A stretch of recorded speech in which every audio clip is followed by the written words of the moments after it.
అందరికీ నమస్తే అండి. ఏ మాటకి ఆ మాట చెప్పుకోవాలి, కానీ కొన్ని సందర్భాల్లో జగన్మోహన్ రెడ్డిని మెచ్చుకోవాలండి. ఎందుకు అంటే, ఉదాహరణకి సింగయ్య అంశం.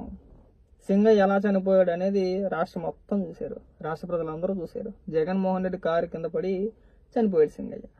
అయితే ఇక్కడ విచిత్రంగా ఈరోజు సింగయ్య భార్య జగన్మోహన్ రెడ్డిని కలిశారండి. ఇదొక విచిత్రమైన పరామర్శ అన్నమాట. ఎవరినైనా పరామర్శించాలనుకుంటే వాళ్ళే జగన్మోహన్ రెడ్డి ఇంటికి వచ్చి పరామర్శించారు. జగన్మోహన్ రెడ్డి ఎవరు? సాధారణంగా ఇలాంటి సంఘటనలు జరిగినప్పుడు ఎవరైతే బాధితులు ఉన్నారో, ఎవరైతే నష్టపోయారో, ఎవరైతే వాళ్ళ కుటుంబ సభ్యులు పోగొట్టుకున్నారో వాళ్ళ ఇంటికి మనం వెళ్ళి పరామర్శించాలా. ఇక్కడ ఇదంతా రివర్స్ లో జరుగుతూ ఉంటది. ఏం జరుగుతుందంటే వాళ్ళే ఇక్కడికి రావాలి, ఎవరైతే బాధితులు ఉన్నారో వాళ్ళే ఇక్కడికి రావాలి. జగన్మోహన్ రెడ్డి ఇంటికి వస్తే నెత్తిమీద చేసి పరామర్శిస్తారనమాట. Same script. గత కొన్ని రోజులుగా వైసీపీ సోషల్ మీడియా, కొంతమంది వైసీపీ నాయకులు, అలాగే మన సాక్షిలో కూర్చున్న మేధావులు ఏదైతే చెప్పుకుంటూ వచ్చారో, మాకు ఆ మృతి పైన అనుమానాలు ఉన్నాయి, అంబులెన్స్ ఎక్కించేంత వరకు బ్రహ్మాండంగా కాలు మీద కాలు వేసుకొని చెంగుమని ఎగురుతా మాట్లాడేవాడు. అంబులెన్స్ ఎక్కించిన తర్వాత ఏదో జరిగింది, ఎవరో కుట్ర పన్నారు, సో మాట మార్చేశారు. సేమ్ స్క్రిప్ట్ వాళ్ళ సింగయ్య భార్య చెప్పించారండి. ఒకసారి ఏమని చెప్పించారు వినిపిస్తా చూడండి. జగనన్న గారు వస్తున్నారని చూడటానికి వెళ్ళారు. అది యాక్సిడెంట్. నేను కూడా జగనన్న గారిని చూడటానికి నల్లపేట దగ్గరకు వెళ్ళాను. ఆవిడ కూడా వెళ్ళిందంట. ఆవిడ కూడా జగన్మోహన్ రెడ్డి గారిని చూడడానికి నల్లపేట వరకు వెళ్ళిందంటే ఆవిడ కూడా. కానీ తన భర్తకి ఎలా యాక్సిడెంట్ అయిందని చెప్పేసి అప్పుడు తెలియదు ఆవిడకి. అక్కడే ఉన్నారు, ఈవిడ కూడా అక్కడే ఉన్నారు, కానీ తెలియదు. మనం నమ్మాలి, మన పిచ్చోళ్ళు మనం నమ్మాలి, అంతే. ఫోన్ చేస్తే మేమేమన్నా అక్కడి నుంచి హాస్పిటల్ కి బానే ఉన్నారు, బానే మాట్లాడారు. మా పిల్లలు 2 పిల్లలని చెప్పారు, మా ఊరు పేరు చెప్పారు, మా మామయ్య పేరు చెప్పారు, మాకు నా పేరు కూడా చెప్పారు. మరి హాస్పిటల్ తీసుకెళ్లారు. ఫోన్ చేయగానే మేము వెళ్ళాము. అంబులెన్స్ లో ఏమైందో మాకైతే మాకు డౌట్ గానే ఉంది. అంబులెన్స్ లో ఏమన్నా చేశారు. మరి నువ్వు అక్కడే ఉన్నప్పుడు అంబులెన్స్ లో నువ్వు ఎక్కకుండా మరి మనం ఏం చేసినట్టమ్మా? అక్కడ మన అంబులెన్స్ లో ఎక్కాలి కదా. వాస్తవానికి నీ భర్తకి యాక్సిడెంట్ అయింది, ప్రాణాపాయ స్థితిలో ఉన్నాడు, నువ్వు అక్కడే ఉన్నాడని చెప్తున్నావు. నీ పేరు చెప్పాడన్నావు, మీ కొడుకుల పేర్లు చెప్పాడన్నావు, మీ ఊరు పేరు చెప్పాడన్నావు, అన్ని పేర్లు చెప్పాడని చెప్పుకోతున్నావు. మరి అంబులెన్స్ లో నువ్వు వెళ్ళడానికి వచ్చిన బాధే ఉంది, వెళ్ళొచ్చుగా. వెళ్ళరు. స్క్రిప్ట్ మాట. నటులు, మామూలు నటులు కాదు. ఇంక నటించేసి జీవించేసి ఇంకా మిమ్మల్ని అయ్యో పాపం అనడం కూడా తప్పనమ్మా. అనకూడదు అసలు, అయ్యో పాపం అని కూడా అనకూడదు. ఇక్కడి నుంచి డ్రామా ఉంటుందన్నమాట. పోలీసులు ఇంటికి వచ్చి బెదిరించేశారంట. పోలీసులు మా ఇంటికి వచ్చి బెదిరించేశారు, నా లోకేష్ గారే పంపించారమ్మా, మమ్మల్ని ఇబ్బంది పెట్టారని మాట్లాడుతుంది. నాకు అప్పుడే అర్థమైంది ఈవిడ పెద్ద డ్రామా ఆర్టిస్ట్ అని చెప్పేసి. అని ఒకసారి వినిపిస్తా చూడండి. జగనన్న గారంటే మాకు చాలా అభిమానం. కానీ మమ్మల్ని ఎంతమందో వచ్చి ఇబ్బంది పెట్టినా గానీ మేము ఆయన గురించి మాకు అండగా ఉన్నారని జగనన్న గారు. మేము వాళ్ళకి ఏది కూడా మేము చెప్పలేదు వాళ్ళకి. ఎందుకంటే మాకు సాయం చేసే నాయకుడు, మా అభిమానం ఉన్న నాయకుడు ఆయన. పోలీసులు వచ్చారు, వీడియోనే చూపించారు మాకు వాళ్ళు. మరి లోకేష్ గారు పంపించారు, మేము కూడా మీ అసీలమే అని చెప్పారు, మీ కులస్తులమే అన్నారు. వాళ్ళు వచ్చేలేకే నాకు అసలు భయం వేసింది. భయం వేసి మేమైతే ఏం చెప్పలేదు. లోకేష్ గారు పంపించారు కాదు, ఎవరన్నా అలా చెప్తారా? పోలీస్ అధికారులు లోకేష్ గారు పంపించారని చెప్తారా? కేసు విచారణలో భాగంగా మీ వాంగ్మూలం కూడా తీసుకుంటారు, మీ అభిప్రాయం కూడా తీసుకుంటారు. అమ్మా ఇలా జరిగింది ఏంటి, మీరు ఏమైనా కేసు పెట్టదలుచుకున్నారా? అనుమానాస్పద మృతి, మీ అభిప్రాయం ఏంటనో, లేదంటే మీ తరపు నుంచి కూడా మిమ్మల్ని కూడా కనుక్కుంటారుగా. లోకేష్ గారు పంపించారమ్మా, మేము కూడా మీ కులమే, మీరు మీది మాది ఒకటే కులం అని చెప్పేసి పోలీస్ అధికారులు మీకు వచ్చి చెప్తారా? అంటే జనాలు అంత పిచ్చోళ్ళు అనుకుంటున్నారా? జగన్మోహన్ రెడ్డి నీ నీచ రాజకీయాలకి ఇది పరాకాష్ట అండి. ఇంకెంతకు మించిన సజీవ సమాధానం ఇంకోటి ఉండదేమో, సాక్షి ఇంకొకటి ఉండదేమో. ఇంకా మాట్లాడుతున్నాడు, మామూలు యాక్టింగ్ కాదు. మమ్మల్ని ఎంత ఇబ్బంది చేసి అంత మాట్లాడాలన్నా గానీ మేమైతే ఏమీ మాట్లాడలేదు.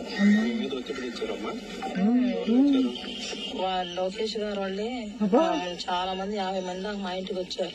చెప్పేస్తారు వాళ్ళు, మేము లోకేష్ గారు పంపించారండి మమ్మల్ని అన్నారు. అంబులెన్స్ లో మరి బానే మాట్లాడానండి. ఇన్ని మాట్లాడిన ఆయన మరి చిన్న దెబ్బలే తగిలింది చేతికి, ఇక్కడ తప్పనిచ్చి ఎక్కడ దెబ్బ తగలలేదు. మరి ఎక్కడ దెబ్బ తగిలినప్పుడు అతను ఎందుకు చనిపోతాడు? మరి మనం వెళ్ళి పోలీస్ స్టేషన్ మనం వెళ్ళి కేసు పెట్టాలి. నా మగుడు ఇప్పటి వరకు బ్రహ్మాండంగా మాట్లాడాడు. అంబులెన్స్ ఎక్కించేంత వరకు కూడా బాగానే ఉన్నాడు, ప్రాణాలకు ముప్పు ఏమీ లేదు. అంబులెన్స్ ఎక్కించిన తర్వాతే చనిపోయాడు, నాకు అనుమానం ఉందని చెప్పేసి మనం వెళ్ళి ఏం చేయాలి? పోలీస్ కేసు పెట్టాలి. ఓహో, కేసు పెడితే ఇప్పుడు మళ్ళీ జగన్మోహన్ రెడ్డి 10 లక్షలు ఇవ్వడానా? అర్థమైంది. ప్రాణాలు పోయినా పర్వాలేదు కానీ డబ్బులు మాత్రం మిస్ అవ్వకూడదు కదా. మనం ఇన్ని మాటలు మాట్లాడే నువ్వు, నీకు అనుమానం ఉన్నప్పుడు కేసు పెట్టాలి కదండి. వైసీపీ నాయకులు కానీ, ఈవిడి కానీ, కుటుంబ సభ్యులు కానీ కేసు పెట్టాలి కదా. ముఖ్యంగా కుటుంబ సభ్యులే కేసు పెట్టాలి. నీ భర్త పైన, నీ భర్త మృతి పైన నీకు ఏదైనా అనుమానాలు ఉంటే అమ్మా, మనం ఇక్కడికి వచ్చి నటించకూడదు. మహానటి దొరకరు, ఇలాంటి వాళ్ళు దొరకరు అన్నమాట, అరుదుగా దొరుకుతారు. ఈవిడేగా స్వయంగా చెప్తుంది మాకు అనుమానాలు ఉన్నాయి, ఆమె నమ్మట్లేదు అని చెప్పేసి ఈవిడేగా చెప్పిపోతుంది. మరి ఏం చేయాలి? మనం వెళ్ళి పోలీస్ స్టేషన్లో కంప్లైంట్ ఇవ్వాలి. అంబులెన్స్ ఎక్కేంత వరకు బాగానే ఉన్నారండి, అంబులెన్స్ ఎక్కిన తర్వాత ఏదో జరిగింది, ఆయన భార్యగా నేను కంప్లైంట్ ఇస్తున్నాను, విచారణ జరపండి అని చెప్పేసి మనం పోలీస్ స్టేషన్లో మనం కంప్లైంట్ ఇవ్వాలి. ఇచ్చావా? ఇవ్వాలా? ఎందుకు ఇవ్వాలా? ఇదంతా మన డ్రామా, మనం ఆర్టిస్టులమి. జగన్మోహన్ రెడ్డి 10 లక్షలు ఇచ్చాడు, ముందే నోరు నొక్కేసాడు, తెలియదన్నమాట. జగన్మోహన్ రెడ్డి మైండ్కి మామూలు మైండ్ కాదు, అది దండ పెట్టేయచ్చు. ఇది బయటికి రాకముందే 10 లక్షలు ఇచ్చి నోరు నొక్కేసాడు. ఒకవేళ బయటకు వస్తే 10 లక్షలు వెనక్కి తీసుకున్నా అన్నారు, మరి ఇంకోటి అన్నారు తెలియదు. కానీ ఈవిడ మాత్రం 10 లక్షల కోసం బ్రహ్మాండమైన డ్రామా ఆడేసింది. అనకూడదేమో, వయసులో పెద్దవాడు కానీ ఆర్టిస్టులో నెంబర్ 1 ఆర్టిస్టులు అనమాట. ఎవడ నమ్ముతాడా? ఈ సోదా అంతా వారం 10 రోజులు బట్టి అప్పుడు వైసీపీ స్టార్ట్ చేశాడు. అదే స్క్రిప్ట్ వాళ్ళు నేను చెప్పేసాడు, నువ్వు వచ్చి మీడియా ముందు నటించేసావు అంతే తేడా. కంప్లైంట్ ఇవ్వనమ్మా, లేదంటే మేము పోలీసు వారిని ఒకటే చెప్తున్నాం. ఈవిడ మీడియా ముఖంగా తన భర్త మృతి పైన అనుమానాలు వ్యక్తం చేశారు. మీరు సుమోటోగా తీసుకున్నా పర్వాలా, లేదంటే ఈవిడ వాంగ్మూలం ఆధారంగా కేసు ఫైల్ చేసి విచారణ జరపవలసిందిగా కోరుతున్నాం. స్వయంగా ఈవిడ చేసి సంతకం పెట్టించుకొని కలితే ఆయన మృతిపైన అనుమానాలు వ్యక్తపరిచారు కాబట్టి స్టేషన్కి పిలిపిస్తారో మీరే వెళ్తారో, వెళ్ళి చిన్న సంతకమేగా. ఆవిడ మాట్లాడిన మాటలు ఇవన్నీ కూడా ఆవిడ ఏదైతే మాట్లాడిందో సేమ్ పేపర్ మీద రాయించేసుకుని సంతకం పెట్టించుకుంటే అయిపోయాయి. తర్వాత కేసు అలాగే రన్ అవుతూ ఉంటుంది. అనవసరంగా మీ గొయ్యి మీరు తీసుకున్నట్టు ఉంది. ఇదేంటంటే ఏదో చెప్పించాలనుకున్నారు, ఏదో చెప్పించేశారు. కానీ మీరు కుటుంబ సభ్యులుగా మీరు బహిరంగంగా అనుమానం వ్యక్తపరిచినప్పుడు ఖచ్చితంగా స్టేషన్కి వెళ్ళి కంప్లైంట్ ఇవ్వాల్సిందే. అందులో ఎలాంటి డౌటు లేదు, ఎలాంటి సందేహం లేదు. మీరు ఇది రాసి పెట్టుకోండి. ఖచ్చితంగా మీరు పోలీస్ స్టేషన్లో కంప్లైంట్ ఇవ్వాలి.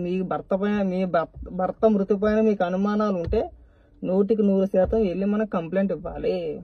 విచారణ జరిపించాలి. ఎవరు చంపేసారో తేల్చాలి. ఆ బాధ్యత మీ పైన కూడా ఉంది. ఇన్ని అనుమానాలు వ్యక్తపరిచే మనం కంప్లైంట్ ఇస్తానికి ఏమైందమ్మా? ఒక పక్క డబ్బులు వచ్చేయాలి, ఒక పక్క జగన్మోహన్ రెడ్డి దేవుడు. బాబా ఎంతకు మించిన నీచ రాజకీయాలు ఇంక దేశంలో చూడలేమేమో. ఆయన పిలవడం, మీరు వెళ్ళడం, దండేసి దండం పెట్టడం, వచ్చేయడం, వచ్చిన తర్వాత 10 లక్షలు ఇచ్చారు కాబట్టి మా ఆయన ఎవరో చంపేశారండి. పైగా ఆ రోజు ఆవిడ అక్కడే ఉందంట. మరి నువ్వెందుకు వెళ్ళదమ్మా అంబులెన్స్లో? మీరు వెళ్ళరేమో అలాగా మాట్లాడడానికి కొద్దిగా కడుపు అనంత నీ చేతిలో ఉందిరమ్మా. మిమ్మల్ని అన్నగానే ఉపయోగం లేదు. జగన్మోహన్ రెడ్డి అనాలా? ఎలాగ ప్రజలకు ఒక క్లారిటీ ఉంటుంది, మీ రాజకీయాల పట్ల ప్రజలకు ఒక అవగాహన ఉంటుంది. ఎవడో నమ్ముడు గుర్తుపెట్టుకుని బాగా.